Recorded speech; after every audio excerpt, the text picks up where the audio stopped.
berkearifan tinggi. Artinya begini, kita sebagai umat Islam ini ya satu dengan yang lain ya, nek wong Jawa iki ya tepo-tepo gitu. Tepo-tepo, terus usahakan satu dengan yang lain itu ya harmonis ya, selaras, seimbang. Kita satu dengan yang lain itu bisa menahan ya. Apa-apa ambil hikmah baiknya. Jadi ya oleh mlaku ki wis golek dalan nggon sing paling aman gitu. Dilalah kok ya ana kulit gedang. Midak napa? Leset itu. Kalau sudah berusaha maksimal, ada musibah ya kita terima, harus kita terima. Ya, lidah. Allah yang mengendaki, kalau sudah takdir, maka lantas kita ambil napa? Hikmah. Assalamualaikum warahmatullahi wabarakatuh.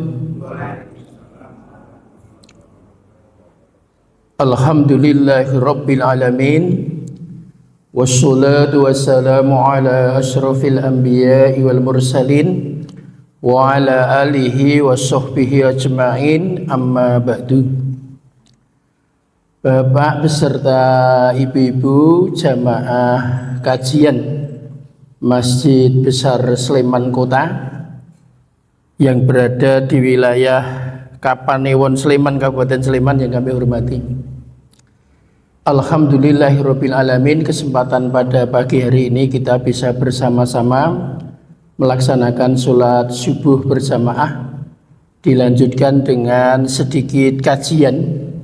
Mudah-mudahan dengan kajian nanti bisa menambah keimanan serta ketakwaan kepada Allah Subhanahu wa ta'ala. Amin ya rabbal alamin. Sholawat serta salam semoga selalu tercurah kepada junjungan kita Nabi besar Muhammad sallallahu alaihi wasallam yang besok akan kita mohonkan syafaatnya, dan dengan syafaat beliau insya Allah dosa-dosa kita diampuni, amalan kita diterima, dan insya Allah pula kita akan dimasukkan ke dalam surganya Allah Subhanahu wa ta'ala. Amin ya rabbal alamin. Kesempatan pada pagi hari ini kami akan menyampaikan ya, ringkasan dari sebuah tafsir. Saya sebut saja tafsirnya tafsir At-Tanwir ya. Tafsir At-Tanwir itu yang disusun oleh banyak ahli tafsir ya. Sekitar 17 orang ahli tafsir berkumpul bermusyawarah untuk menafsirkan. Itu yang pertama saya sebut ya, orangnya Profesor Dr. Haji Yunahari Ilyas, itu yang pertama. Lantas nanti ke bawah ada sekitar 17 orang. Beliau merumuskan, dan saat ini memang sangat diperlukan kita sebagai bangsa Indonesia untuk memiliki sebuah kepribadian ya. Kepribadian masyarakat. Jadi kita ini juga hidup secara pribadi, hidup berkeluarga, hidup bertetangga, hidup bermasyarakat, berbangsa dan bernegara. Nah, ada rumusan bagaimana cara untuk membentuk sebuah masyarakat Islam. Maka lantas rumusannya itu kepribadian masyarakat Islam. Jadi masyarakat yang punya kepribadian. Para ahli tafsir yang saya sebut tadi mengambil dari surah Al-Baqarah juz 2 ayat 142 sampai 152, tapi nanti ada beberapa hadis dan beberapa ayat lain sebagai pendukung. Jadi kalau dirumuskan itu ada 10 ya, ada 10. Insya Allah nanti selesai ya, karena singkat-singkat. Jadi yang pertama itu namanya berjiwa besar. Sebagai seorang muslim itu harus berjiwa besar. Itu merupakan namanya munasabah. Jadi kalau dalam ulumul Quran. Jadi ulumul Quran adalah ilmu-ilmu tentang Al-Quran. Itu ada bagian-bagiannya. Bagian-bagiannya itu umpamanya asbabun nuzul. Asbabun nuzul itu bagian dari ulumul Quran. Ada lagi bicara tentang makiyah madaniyah, itu bagian dari ulumul Quran. Terus ada juga berbicara tentang ya munasabah tadi. Jadi munasabah itu kedekatan, keterkaitan antara surat yang satu dengan surat yang lain, termasuk keterkaitan antara ayat satu dengan ayat yang lain. Itu namanya munasabah. Nah, berjiwa besar itu merupakan hasil rumusan munasabah. Diawali dari ayat 130 itu di juz 1. Itu ada kata-kata milah Ibrahim. Jadi agama Nabi Ibrahim itu dulu juga ada yang tidak mau menerima. Terus di zamannya Nabi Muhammad ketika ada perubahan kiblat dari Baitul Maqdis ke Masjidil Haram, juga ada yang tidak mau menerima. Nah, dari dasar itu lantas nanti ada munasabah dengan ayat 143. Kalau yang tidak mau menerima perubahan dari Baitul Maqdis ke Masjidil Haram tadi, ada istilah di juz 2 itu as-sufaha. Jadi as-sufaha itu diartikan sebagai, itu jamak dari safihun. Itu dikatakan bahwa itu, mohon maaf istilahnya, walaupun para ahli tafsir akhirnya memberikan penjelasan, orang yang kurang akal itu. Tapi akhirnya diberi penjelasan, kurang akalnya itu bukan bodoh, bukan, tetapi memang punya keengganan. Yang pertama tidak mau menerima milah Ibrahim tadi. Yang kedua, tidak mau menerima apa yang telah ditetapkan oleh Allah kepada Rasulnya, yaitu Nabi Muhammad SAW. Pada waktu itu terkait dengan perubahan arah kiblat yang tadinya di Baitul Maqdis lantas pindah ke Masjidil Haram. Maka rumusan berjiwa besar itu mengambil dari 143 dengan istilah ummatan wasaton. Disebut sebagai umat pertengahan, tapi umat pertengahan di sini ditafsirkan menjadi umat pilihan. Nah, umat pilihan itu cirinya ketika Allah telah memerintahkan kepada Rasulnya, maka lantas kita sami'na wa ata'na. Jadi kuncinya di situ. Itu rumusan pertama. Berjiwa besar untuk membentuk kepribadian masyarakat Islam, maka ciri utama yang pertama adalah berjiwa besar. Dan berjiwa besar itu sikap hidup kita seperti apapun yang diperintahkan Allah, yang telah dicontohkan oleh Rasulullah, maka itu menjadi kita tanggapannya adalah sami'na wa ata'na. Itu yang pertama.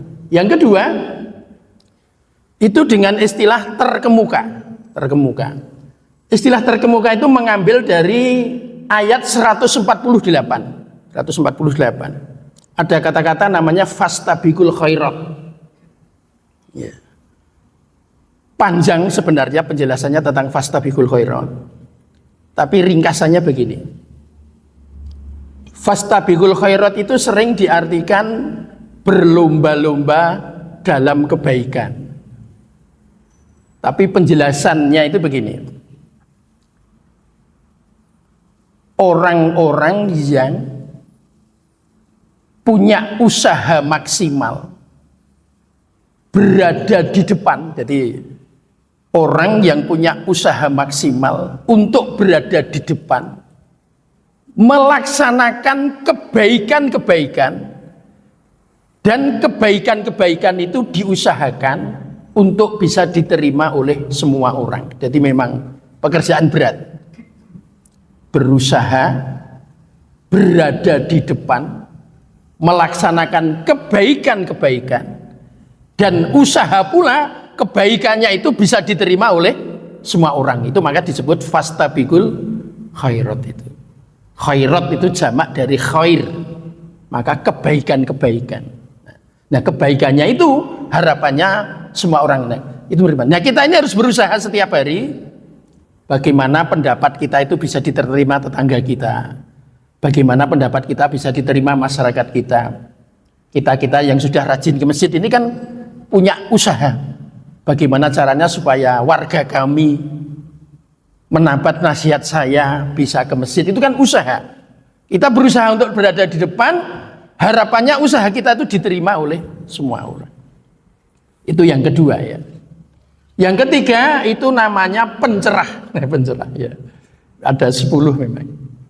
Itu mengambil dari kata-kata ya, yatslu alaikum ayatina. Jadi memang mengambil dari dalil-dalil. Ini ada di 151. Jadi yang 144 sampai 150 ya kita lewati. Kami mengikuti ahli tafsirnya ya. Yatslu alaikum ayatina. Jadi memang di dalam Al-Qur'an itu kan banyak sekali hal-hal yang perlu kita pelajari. Yang pertama itu kan kalau kita belajar dari sisi ucapannya itu disebut qauliyah. Qaul itu dari ucapannya, qauliyah. Tapi juga ada yang alam ini kan ya tanda-tanda juga. Tanda-tanda kebesaran Allah. Jadi tanda-tanda kebesaran Allah itu satu, Al-Qur'annya itu sendiri. Qauliyah apa yang dulu difirmankan oleh Allah lewat malaikat Jibril kepada Nabi itu qauliyah. Tapi juga ada tanda-tanda ini alam. Matahari terbit di sebelah timur, terbenam di barat. Ini disebut kauniyah. Jadi ayat-ayat kauniyah itu seperti yang terbentang ini. Tetapi di dalam Islam itu masih tambah satu. Tarikhiyah. Tarikhiyah itu sejarah. Maka di dalam Islam itu sejarah yang disebutkan oleh Al-Qur'an itu menjadi pedoman dalam kita menjalankan hidup dan kehidupan ini. Di dalam Al-Qur'an itu kan kisah-kisahnya hampir 70%. Itu berbicara tentang kisah-kisah. Kisah Nabi Adam, Nabi Idris, Nabi Isa dan selanjutnya. Dan itu ada ahli tafsir lain menyebut ya. Jadi ada dua hal.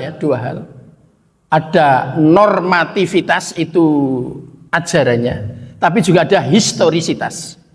Jadi kalau umpamanya sholat itu normanya ya Isra Mi'raj itu normanya ya sholatnya ini. Tetapi ada juga historinya ya peristiwa Isra Mi'rajnya itu. Historisitas namanya. Maka sering disebut tarikhiyah. Tarikh itu sejarah dalam Islam. Nah, ini kita dalam rangka untuk menjadi pencerah itu harus menggabungkan 3. Satu, Al-Qur'annya, qauliyah.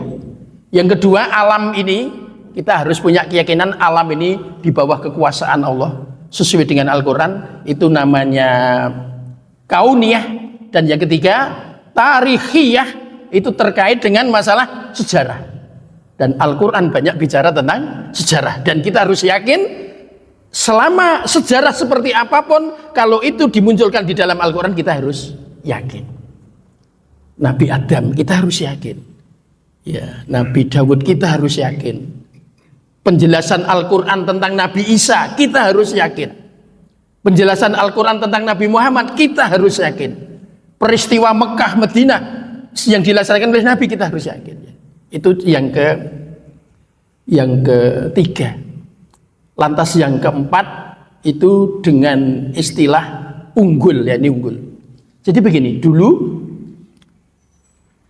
bangsa-bangsa Arab itu kan juga sebelum Al-Qur'an hadir juga ada bangsa-bangsa yang sudah memiliki kitab suci tertentu.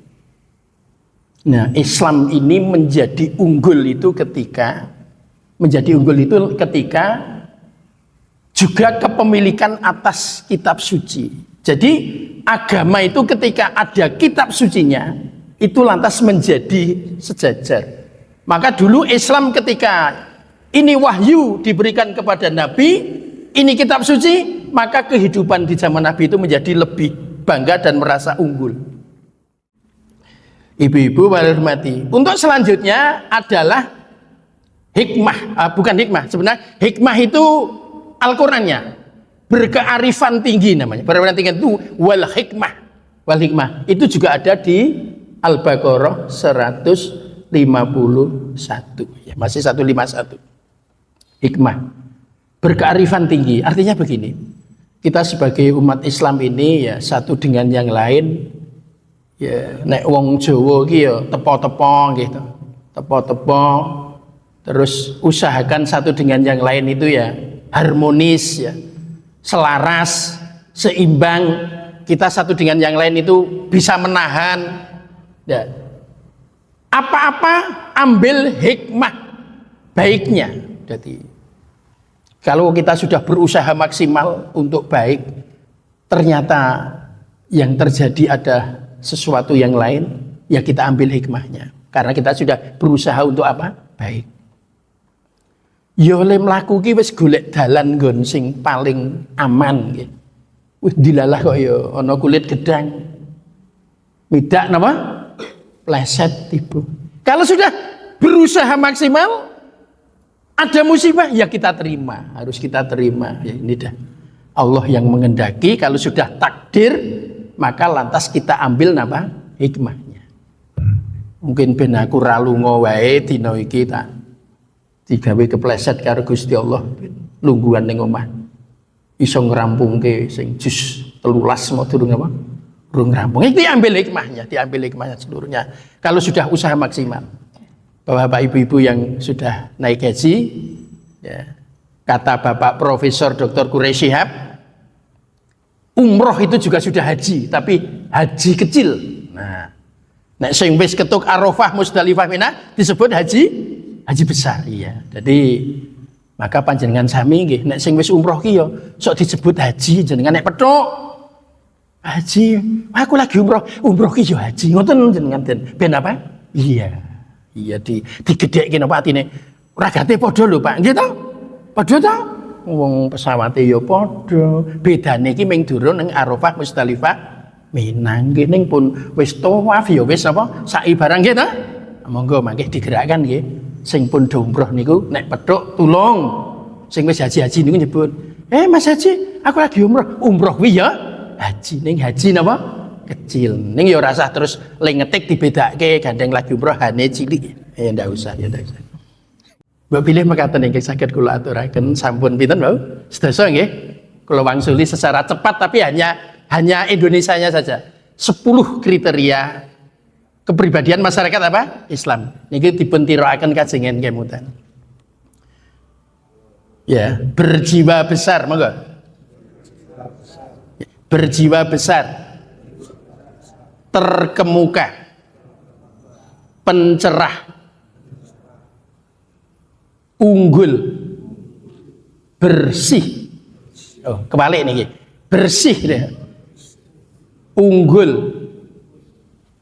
Berkearifan tinggi, berwawasan luas, religius, efektif, efisien. Ya, ada berapa? Ada 10. Sekali lagi ini tafsir At-Tanwir namanya. Tafsir At-Tanwir disusun oleh Bapak Profesor Dr. Yunar Ilyas dan kawan-kawan. Dan kawan-kawan yang jumlahnya ada 17 apa? Ada 17 orang, ada 17 orang. Mbok pilih makaten ingkang saged kula aturaken, monggo kita syukuri sarengan kanthi waosan doa akhir majelis. Subhanakallahumma wa bihamdika asyhadu alla ilaha illa anta astaghfiruka wa atubu ilaik. Alhamdulillahirabbil alamin. Assalamualaikum warahmatullahi wabarakatuh.